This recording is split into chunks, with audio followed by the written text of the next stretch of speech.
할렐루야. 모든 영광을 살아계신 하나님께 올려드립니다. 예수 그리스도 이름으로 축복합니다. 우리 한국교회와 주의 종들을 예수 그리스도 이름으로 축복합니다. 오늘은 목회서신서라고 하죠. 목회서신서는 디모데전서 후서, 그 다음에 디도서를 목회서신서라 그렇게 분류해 놨습니다. 이 목회서신서라고 분류해 놓은 이유는 목회할 때 목사님들의 교본과 같은 목회는 이렇게 해라, 이런 모든 것들이 그 망라되어 있는 그런 책이라고 그렇게 말할 수 있을 것입니다. 그래서 이 목사님들에게는 가장 중요한 책이기도 합니다. 근데 또 대부분 목사님들이 이 목회서신서를 가장 또 등한히 하는 경우가 많이 있습니다. 근데 이 목회서신서는 목회 원리가 들어있기 때문에 가장 중요하다, 그렇게 말할 수 있어요. 전번에 1장을 강의할 때 4번으로 나눠서 강의했습니다. 근데 그 4권의 책, 그 1장의 4번으로서 나눠서 공부한 것은, 첫 번은 교회 안에서는 이단 교리가 있어서는 안 된다. 그래서 첫 번째로의 주의 종의 교회 안에서는 제일 큰 목회자가 해야 할 일은 교회 안에서 이단을 척결하는 것이다. 다시 말하면 다른 교리가 있을 수 없도록 해라. 그런 것들이 주로 다뤄졌습니다. 그리고 목회를 갖다가 최선을 다해서 착하고 선한 양심을 가지고 목회해야 된다, 그렇게 말씀드렸습니다. 그래서 그런 측면으로 사실은 오늘 이 목회서신서를 다루기보다는 지난번에 예고할 때는 마태복음과 로마서를 다루려고 했습니다. 근데 우리 한국교회를 향해서 이 목회서신서를 통해서 좀 전해야 될 메시지가 있어야 되겠다는 생각에 이 목회서신서를 먼저 다루게 되었다는 것을 말씀드립니다. 어떤 은퇴하신 목사님께서, 한국교 은퇴하신 목사님이죠. 제 생각의 견해는 은퇴하시면 설교자로서의 자격은 없습니다. 그걸 먼저 말씀드리고요. 은퇴하시기 전에 교회 안에서 설교자로 마음껏 목회하시지, 왜 은퇴하고 난 뒤에 어쩌고 이러쿵저러쿵 말씀하시는지, 그 참 이상하게 생각하고 있는 부분입니다. 어떤 은퇴하신 목사님이 한국 교회를 신랄하게 비판하시면서, 그분의 주도 동영상은 교훈적인 것, 그리고 격려하고 위로하고 권면하는 것보다는 오히려 비판하고 질타하며 자기는 깨끗한 양인 척 그렇게 하시는 모습을 제가 보고 좀 안타까운 마음에서 지금 제안을 드리는 겁니다. 우리 한국교회를 신랄하게 비판하시면서 무엇이 잘못되었고 그렇게 지적하시는 모습을 보면서 참으로 안타까운 마음이 들었습니다. 은퇴를 하셨으면 노후 생활을 즐기시고 여행도 좀 다니시고 천국 가실 준비를 하실 일이지, 무슨 할 말이 그리 많으신지, 정작 은퇴하시기 전에 뭐 하시고 은퇴 후에 그렇게 할 말이 많으신지 그렇게 생각해 봤어요. 이제 내려놓으시고 많은 후배 목사님들, 후학들에게 맡기시면 어떨까. 그래서 오히려 위로하고 격려하면은 더 존경받는 목사님으로 남으실 건데, 그런 생각을 한번 해보았습니다. 그분께서 주로 염려하신 것은 대형 교회에서나 가능한, 그것도 상위 1~2%, 대형 교회 중에서도 상위 1~2% 안에 드는 그런 목회자들이 누리는 것을 한국 교회 전체가 타락하고 누리는 것처럼 그렇게 싸잡아서 매도하는 것은 심히 온당치 않은 처사라고 봅니다.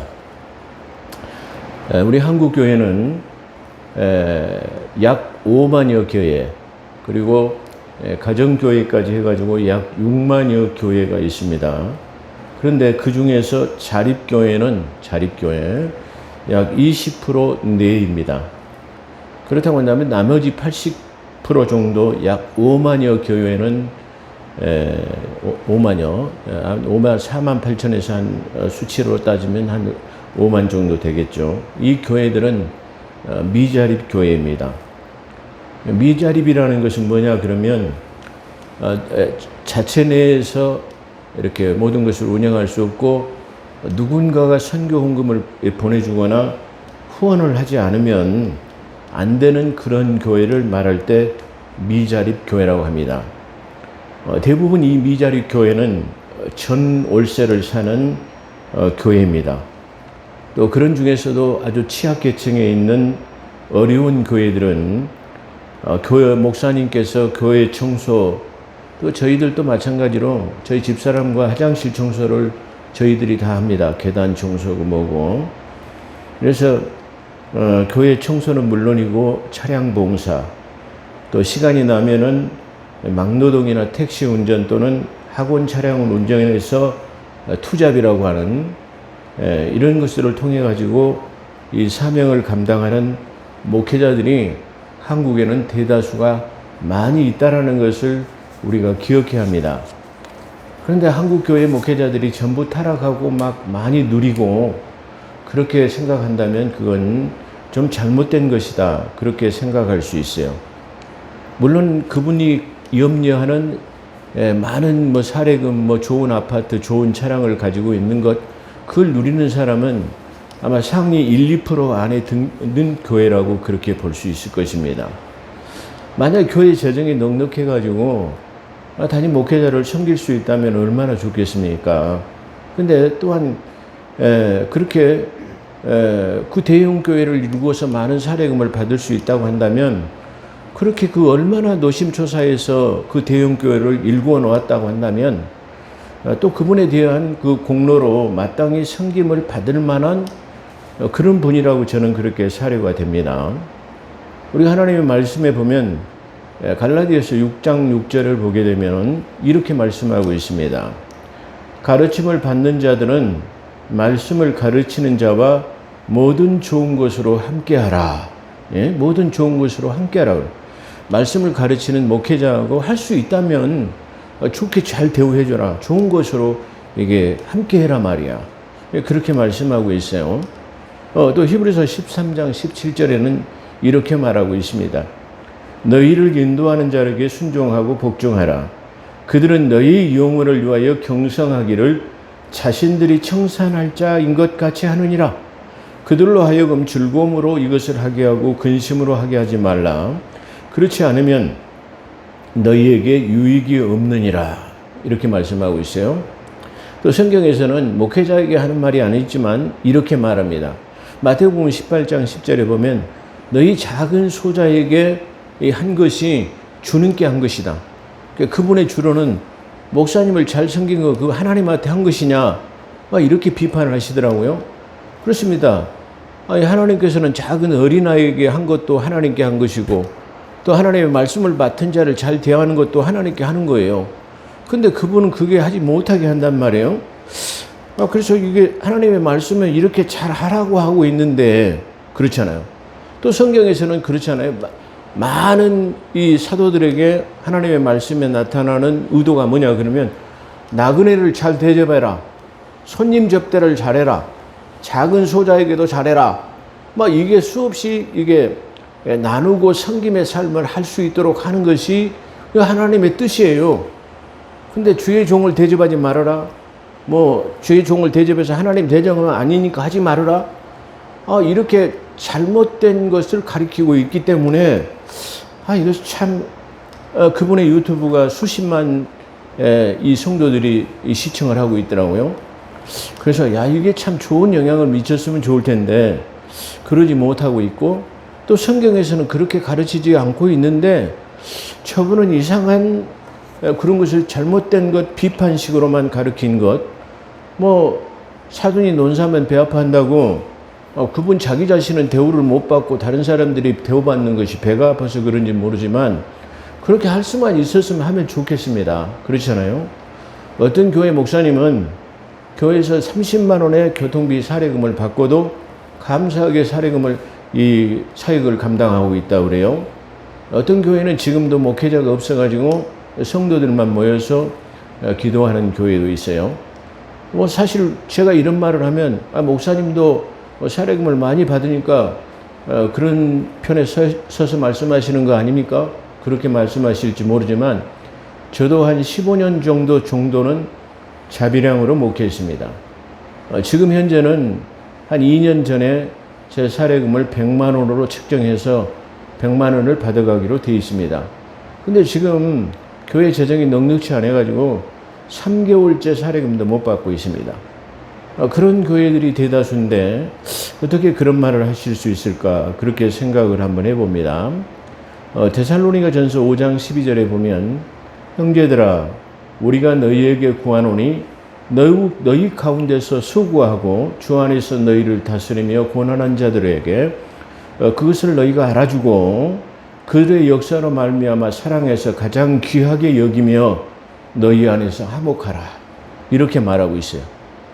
아니 하나님의 말씀을 가르친 자를 갖다가 박해하고 천대하고 제우를 못 해주면서 우리가 서로 귀하게 여기고 존중해주고 이렇게 존대해야 되는데 그분의 지로는 목사님 사모님을 갖다 사모님이라고 부르지 말라고 그래요. 아니 그분은 국어사전에 보면은 사모가 무슨 뜻인지도 모르는지 그렇게 말하고 있어요. 뭐 한국 교회를 갖다가 이상하게 비판하는 그런 목사님을 볼 때 참 너무나 안타까운 그런 것을 볼 수 있었습니다. 자, 그러므로 우리는 이 시간을 통해서 우리가 한 번쯤 그런 문제에 대해서 하나님의 말씀으로 비추어서 성경, 하나님은 뭐라고 말씀하신가를 우리가 참고해서 우리가 치사선택, 무엇이 옳고 그른가를 잘 선택할 수 있는 그런 해안이 열려졌으면 좋겠습니다. 자, 오늘은 목회서신서, 목사님에게 보낸 편지, 아까 소디에 말한 것처럼 1장에서는 4강으로 나누어서 말씀을 드렸는데요. 오늘 2장에서는 기도에 관한 내용을 통해서 생각해보는, 은혜받는 귀한 시간이 되기를 소망합니다. 아까 말씀드린 것처럼 목회서신서로 분류된 이 디모데 전후서 디도서는 목회자의 강령 또는 교본이라고 말할 수 있는 것입니다. 특히 또 오늘 지금 2장에서 나오는 기도의 종류를 말하고 있고 바로 기도는 교회 안에서의 기도, 목회 안에서의 다시 말해 공적 예배에서의 기도의 내용이 이렇다. 지금 그걸 말하고 있어요. 아주 소중한 부분입니다. 이걸 통해서 우리 한국 교회에서 기도에 관한 것이 잘못된 것들은 오늘 말씀으로 바로 잡아졌으면 좋겠습니다. 자, 이 당의 기도의 종류는 무엇인가? 그리고 기도의 종류가 무엇이냐? 몇 가지가 기도의 종류가 있느냐? 또 기도를 해야 한다면 무엇을 기도해야 하는가를 지금 설명하고 있어요. 그러니까 기도의 종류, 기도의 내용, 본질에 대해서 설명하고 있다. 그렇게 말씀드릴 수 있어요. 자, 첫째 기도는 모든 사람을 위해서 기도하고, 첫째로 권하노니 모든 사람을 위해서 기도하고 그랬어요. 자, 그다음 모든 사람을 위해서 기도하고 두 번째는 왕과 권세 있는 자들에게 사람에게 하라 그랬어요. 자, 그러니까 첫 번째는 모든 사람을 위해서 기도해야 하고 그 기도해야 하는 모든 사람을 위해서 기도해야 하는 이유는 하나님께서는 모든 사람이 구원을 받고 진리의 지식을 원하기 때문이다 그래요. 하나님이 원하시는 게 뭐냐? 하나님은 많은 사람들이 구원을 받고 진리의 지식에 이르기를 원하셔요. 그렇기 때문에 기도할 때는 많은 구원받지 못한 영혼들을 위해서 우리가 기도해야 돼. 그게 기도의 본질이 되어야 된다. 그런 말이야. 그러니까 나 자신만을 위해서 막 그냥 물질 축복을 위해서 뭐를 위해서 막 이렇게 기도하는 것도 중요합니다. 어떤 사람은 자기 자신만을 위해서 기도하지 말라고 하는데 아닙니다. 우리의 종교의 본질은 나 자신이 구원받는 거예요. 무엇보다도 나 자신이 가장 소중한 존재예요. 내가 구원받고 난 다음에 나가 가장 가까운 옆에 있는 사람이 구원받을 수 있도록 기도해야 하고 그 옆으로 점점점 나가서 다시 말하면 내 일가 친척, 부모, 형제 나가서는 가까운 학교 동창 뭐 이렇게 아는 사람들을 점점 확대해 나가서 기도해야 돼요. 그러니까 다시 말하면 기도의 본질은 뭐냐? 그러면 모든 사람이 구원을 받을 수 있도록 기도해야 돼요. 그러니까 광범위한 기도가 될 수 있죠. 그러니까 특별히 내가 누구를 구원받기 위해서 누구를 위해서 기도한다라는 것은 아주 중요한 것이다. 그렇게 말할 수 있어요. 그래서 기도의 목적이 첫 번째로는 하나님이 원하시는 기도는 바로 뭐냐? 그러면 모든 사람의 구원을 받고 진리의 지식에 이를 수 있도록 바로 쉽게 말하면 그런 기도가 기도의 본질이다. 두 번째는 누구를 위해서 기도했냐면은 대통령과 유정자들을 위해 나라를 다스리는 사람들을 위해서 기도해 줘야 된다. 그렇게 지금 말하고 있어요.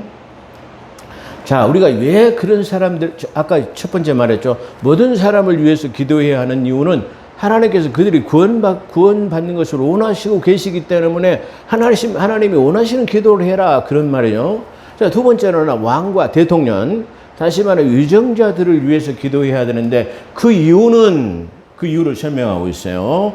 그 이유는 우리가 경건과 청렴한 가운데서 평온하고 조용한 신앙생활을 하기 위해서입니다. 다시 말하면 그냥 나라가 막 그냥 쪼개지고 막 이게 정치권에서 다투기만 하고 이래가지고 나라는 어디로 흘러가든지 뭐 쉽게 말하면 이런 것은 안 된다. 그런 말이에요. 예. 그렇기 때문에 이게 나라가 쉽게 말하면 혼탁하고 북한이 쳐들어오거나 전쟁과 전쟁의 소문이 난무해가고 흉흉하다면 우리의 신앙생활을 평온한 가운데서 영위할 수 없기 때문이에요. 그렇기 때문에 대통령을 위해서 기도하는 것은 나라가 안정적이고 평화롭고 경제 발전이 잘 돼가지고 우리가 그런 가운데서 평안하고 다시 말하면 경건한 생활을 유지할 수 있도록 하기 위해서 너희가 기도해야 됩니다. 근데 한국교회는 지금 대통령을 위해서 기도하기보다는 오히려 지금 서울 세문안교회나 기타 등도 말하지는 않겠어요. 근데 그런 교회들이 대다수가 세워놓은 하나님의 주권으로 세워진 민주주의의 꽃이라고 하는 선거를 통해서 선출하는 대통령을 갖다가 조금만 잘못하면 꼬투리를 잡아가고 비판하고 비아냥거리고 그냥 그 사진을 갖다가 이상하게 처리해가지고 김 여사를 이렇게 폄하하는 그런 글들을 봅니다. 그거는 세속적인 사람들이나 할 수 있는 것이라고 저는 생각해요. 이건 교회 안에서 하나님의 말씀에 유배되는 거예요. 교회는 그분들이 정치를 잘할 수 있도록 평화로울 수 있도록 우리가 기도해 줘야 돼요. 지금 제 말이 아닙니다. 이거 하나님께서 기도의 종류에 대해서 지금 교회가 어떤 기도를 해야 될 것인가를 지금 말하고 있어요. 그렇기 때문에 나라가 지난번에 우리가 봤잖아요. 코로나 때문에 우리가 얼마나 혼란했습니까? 코로나라는 것 때문에 우리가 교회에 예배를 드리지 못하도록 제재를 받았어요. 그러니까 다시 말하면 정치가 잘 되어가지고 다시 말하면 평온한 가운데서 우리가 예배하고 신앙생활을 잘 영위하기 위해서는 나라가 평온해야 돼요. 대통령이 정치를 잘해야 우리가 살기 좋은 나라가 되는 거예요. 그러기 위해서 두 번째로는 뭐라고요? 대통령과 유정자들을 위해서 기도해야 된다라고 그렇게 말하고 있어요. 그렇잖아요. 근데 그렇다고 한다면 이 두 가지 것을 위해서 기도하는데 이 두 가지를 위해서 어떤 종류로 기도해야 되느냐? 그러면 첫째로 간구의 기도, 그 다음에 기도, 그 다음에 도고, 감사로 기도하라. 이렇게 이 네 가지의 종류를 가지고 기도하면 이것이 하나님 앞에 선한 것이요 하나님께서 기뻐 받으시는 기도다 말이야. 하나님께서 무슨 기도를 기뻐하시느냐? 그러면은 아까 모든 사람을 위해서 기도하고 나라와 대통령을 위해서 기도하는 것을 가장 선한 것으로 여겨줘요.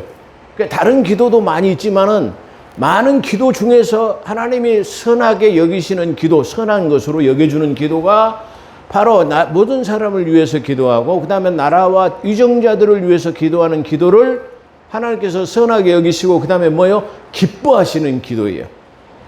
이렇게 간단 명료하게 말하고 있는데 누가 거기다가 이게 반론을 제기할 수 있을까요? 하나님의 말씀에는 반론을 제기할 수 없을 것이라고 생각합니다. 이거 제 말이 아니고 하나님의 기록된 말씀을 그대로 제가 증거하는 것입니다.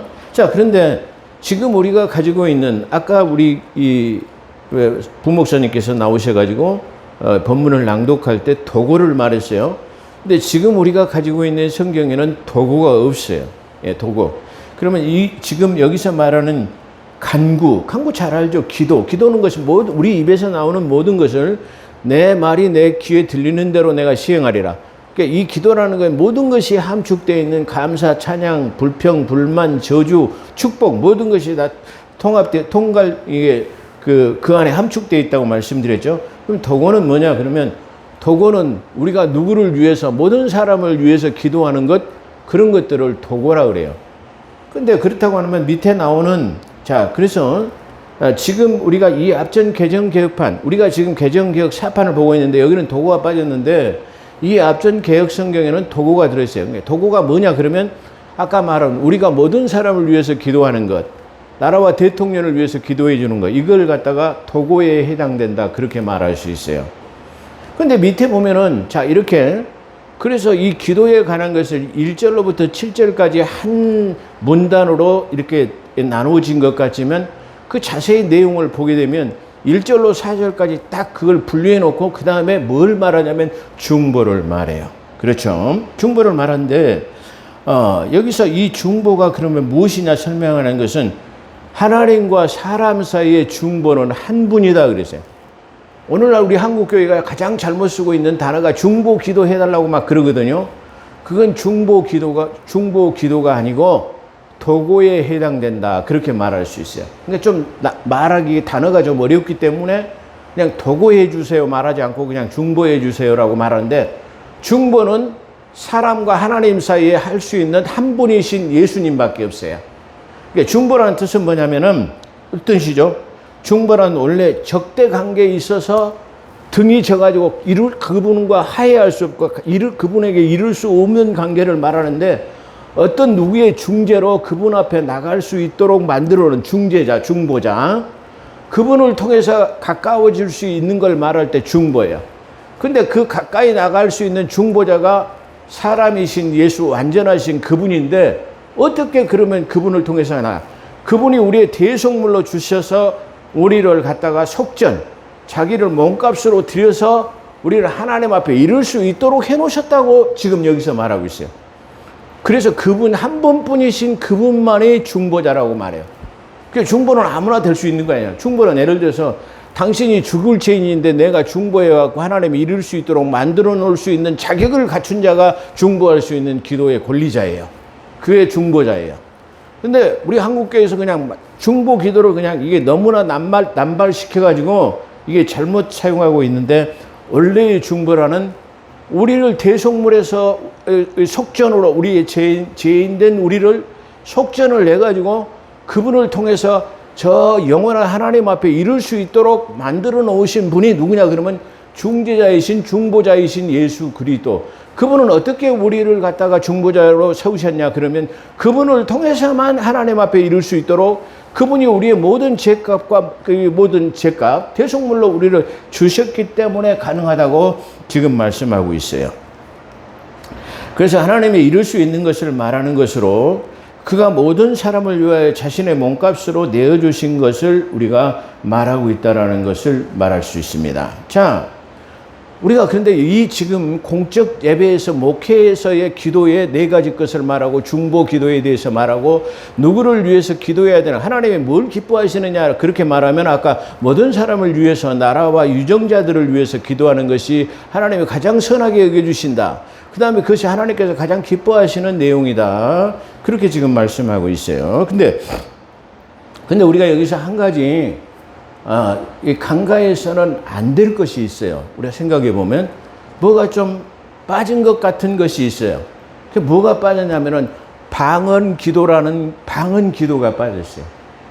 자, 이 말은 목회 서신서, 하나님 교회 공동체 안에서의 목회 기간, 다시 말하면 공적 예배에 있어서는 이 방언 기도에 대해서는 말하고 있지 않다라는 거예요.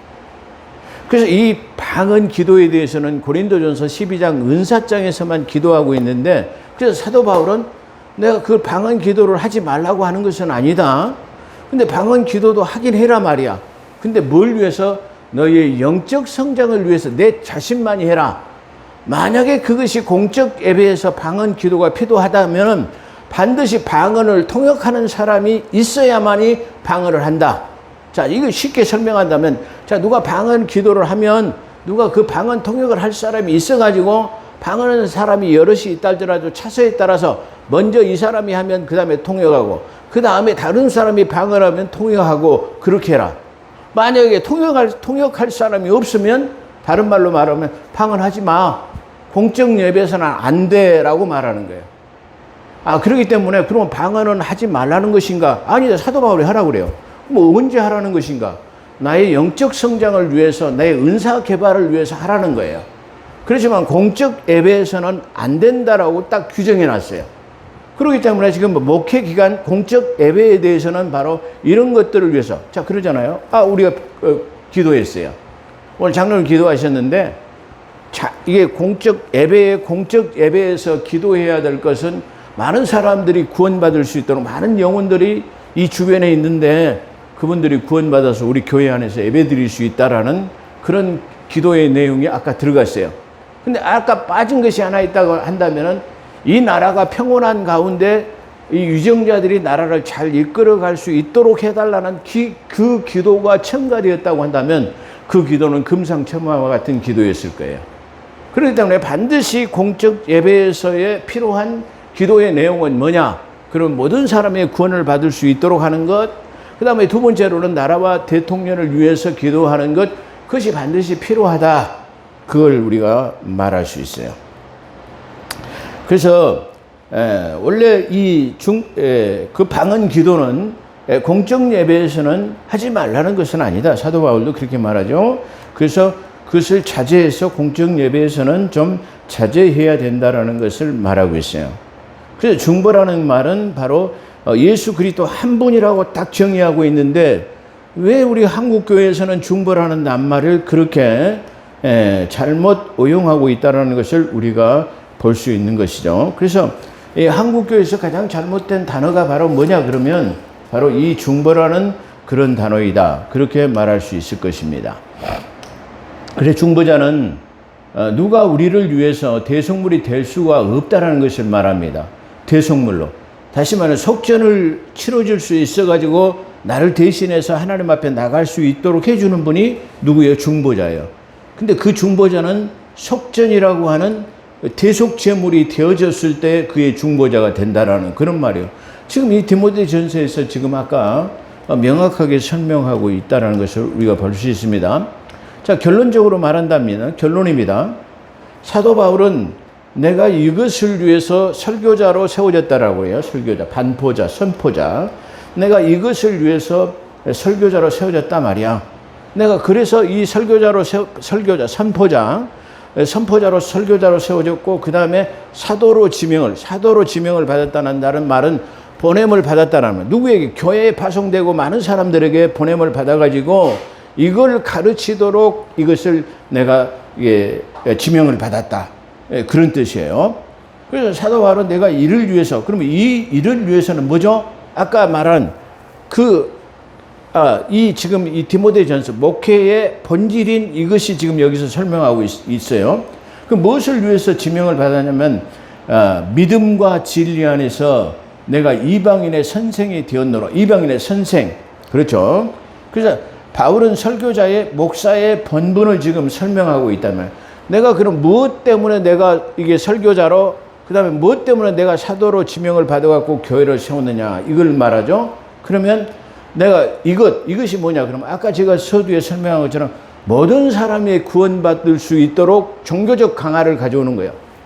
제가 서두에 그 어떤 목사님에 대해서 말했는데 만약에 그 목사님의 설교를 듣고 많은 사람이 감동을 받아가지고 내가 좀 신앙생활을 잘해야 되겠다.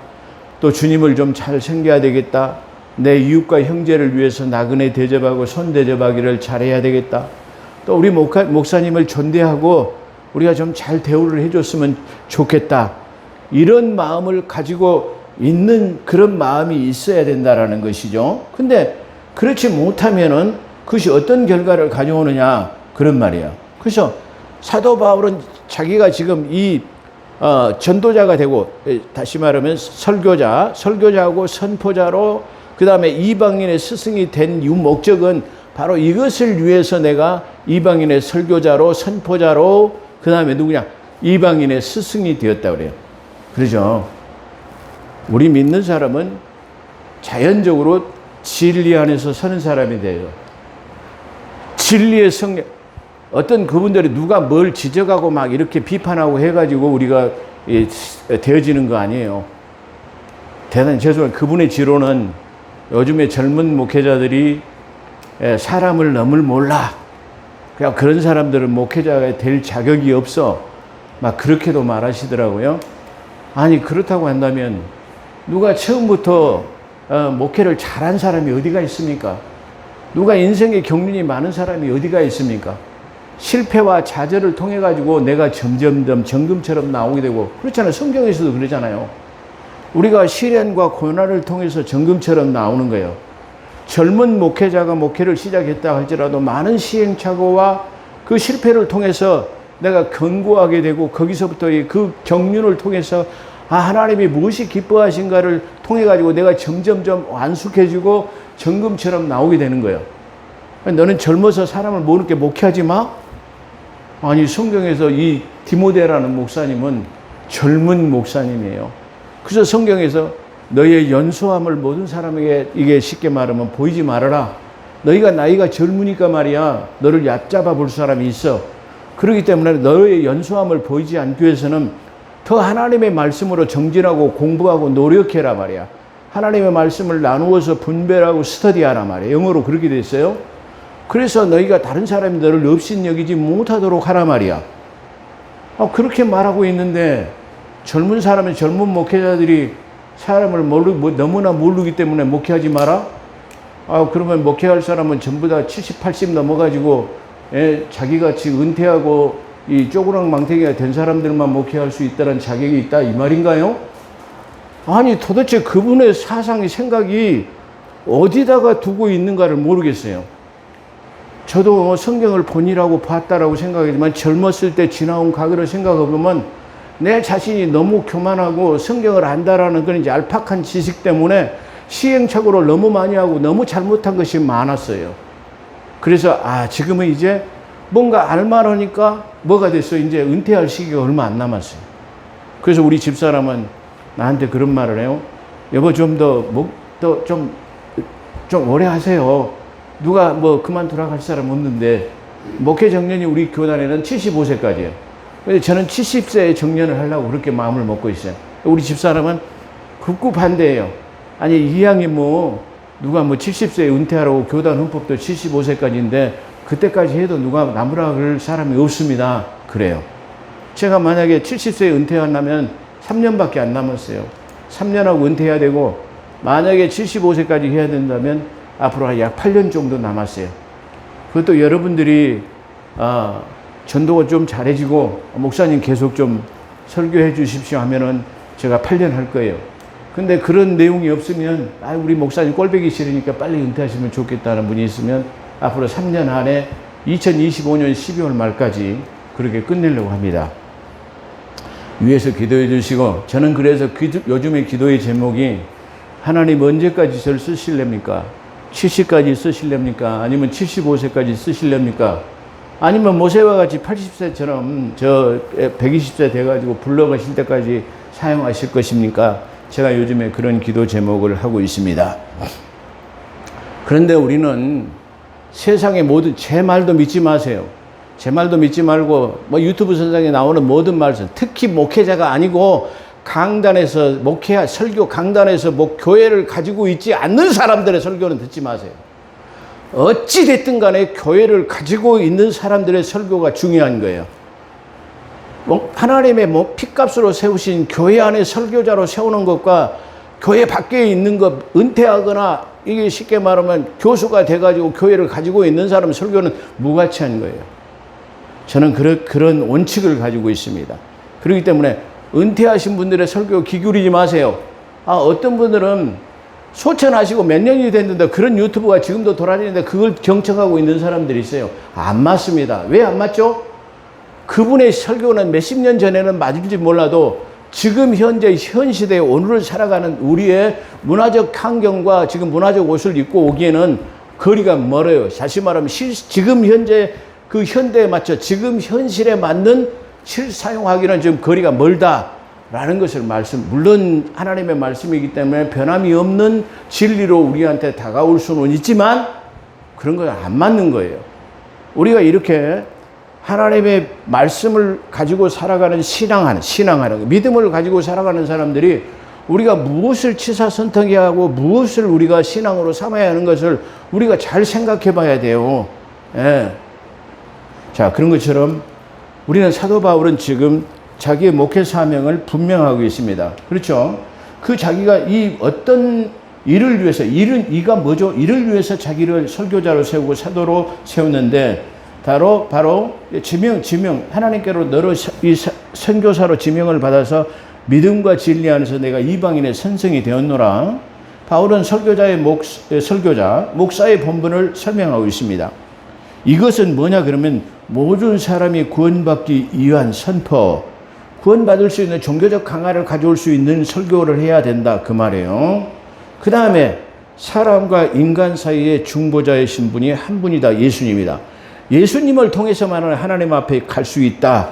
다시 말하면 그 예수님이 인간의 몸을 입고 오셔서 우리의 죄값을 위해서 대신 속전을 내주셔서 죽으신 분이다. 그걸 설교하라는 거야. 그러니까 교회 안에서 목회자가 가장 설교를 잘하는 것은 뭐냐 그러면 종교적 강화를 통해서 많은 사람들이 구원에 이를 수 있다. 만약에 그 설교를 듣고 만약에 한 사람이라도 실족을 당하고 나 교회 그만둬야 되겠네. 헌금 못 내서 그만둬야 되겠네. 아, 그 설교 목사님 말 들으니까 그 말이 맞아. 나 우리 목사님 꼴보기 싫어서 교회 그만둬야지. 만약에 그 설교를 듣고 이렇게 실족 당한 사람이 있다고 한다면 그러자요. 성경에서 뭐라고 말하죠? 너희 만약에 눈이 실족했으면 눈을 빼어버리고 지옥 가지 말아라. 너희 손이 잘못했으면 손을 잘라버리고 지옥 가지 말아라. 그렇게 말하는데 만약에 그 설교를 통해 가지고 어떤 사람이 나 교회 그만둬 가지고 실족 당해 가지고 지옥 간다면 그 책임은 누가 있죠? 그 설교자가 있어요. 이런 준엄한 하나님의 말씀이 있는데 그냥 하나님의 말씀에 선포를 그냥 듣거나 말거나 그냥 나 인기 영합에 주에 맞춰가지고 내 이 유튜브 구독자만 많이 올라가면 좋게 그냥 기분 맞춰가지고 거기에 맞춰가지고 이 설교한다는 것은 너무나 무책임하고 너무나 위험천만한 일이다. 그렇게 생각합니다. 그런 것처럼 결론적으로 사도 바울은 이걸 위해서 자기가 설교자가 됐고 이방인의 스승이 되었는데 이 두 가지가 뭐죠? 아까 말한 모든 사람을 위해서 기도하고 그렇죠. 두 가지 것. 그 다음에 뭐죠? 하나는 예수 그리스도가 우리 인간의 중보자다 말이야. 교회에서 그분이 우리의 속전, 대속물로 우리를 주셨기 때문에 우리가 그분을 통해서 저 영원한 생명을 얻을 수 있다. 이것을 위해서 목회자로 세워놨다라는 거예요. 이게 강단에서 빠지면 안 된다라는 거예요. 그래서 사도 바울이 고린도 교회에서 목회를 했는데 실패를 했어요. 그래서 이 사도 바울은 많은 지식과 학문, 철학이 있었는데도 불구하고 고린도 교회에서 실패했어요. 그래서 나중에 그걸 생각해 보니까 자기가 무엇 때문에 실패했느냐 그걸 생각해 보니까 뭐죠? 십자가의 부활의 사건이 빠졌더라 이 말이야. 그래서 내 설교가 가장 아름다운 설교였고 좋은 설교였고 철학적인 설교가 되었다 할지라도 내가 실패한 이유가 내 설교에는 뭐요? 십자가의 부활의 사건이 빠졌구나. 그걸 나중에 깨달았어요. 그래서 사도 바울이 뭐라고 말하죠? 내가 이제는 십자가의 부활의 사건만 전하기로 정해놓노라. 할렐루야. 그래서 교회라는 것은 뭘 말해야 되냐? 예수 그리스도가 나의 구원자시고 그 구원을 통해서 중보자이신 예수를 통해서 하나님 앞에 나갈 수 있다는 것을 증거하는 것이 진정한 설교자요 목회자이다라는 것을 오늘 디모데전서 기도의 제목을 통해서 우리에게 말씀하고 있습니다. 기도하겠습니다. 거룩하시고 자비로우신 아버지, 오늘도 우리를 붙들어 주시고 인도하시고 이 기도라는 제목을 통해서 기도의 본질은 많은 사람을 위해서 기도하고 또 나라와 유정자들을 위해서 기도하라고 말씀하시고 또 설교자의 하나님 덕목 중에서 가장 귀중한 것은 예수 그리스도가 우리의 중보자이시며 그분의 대속물로 인해서 우리가 하나님 앞에 이룰 수 있는 이 사실을 선포한 것이라고 말씀하고 있습니다. 우리가 이 본질에 대해서 망각하지 않게 하시고 늘 이 하나님의 말씀 앞에 우리 자신을 추스러서 그 하나님 아버지 강령에서 벗어나지 않는 그런 복된 삶이 되게 도와주시옵기를 간절히 바라옵곤 합니다. 주님, 우리 한국교회 성도들을 축복하신 것 감사합니다. 저들이 모든 진리의 지식에 이르러서 하나님 아버지가 기뻐하시는 삶을 살아갈 수 있도록 우리 한국교회 성도들을 사랑하시고 주의 종들을 붙들어 주시고 사랑하신 하나님께 영광을 돌려드립니다. 감사하며 우리 구주 예수 그리스도 이름으로 감사기도 드리옵나이다. 아멘.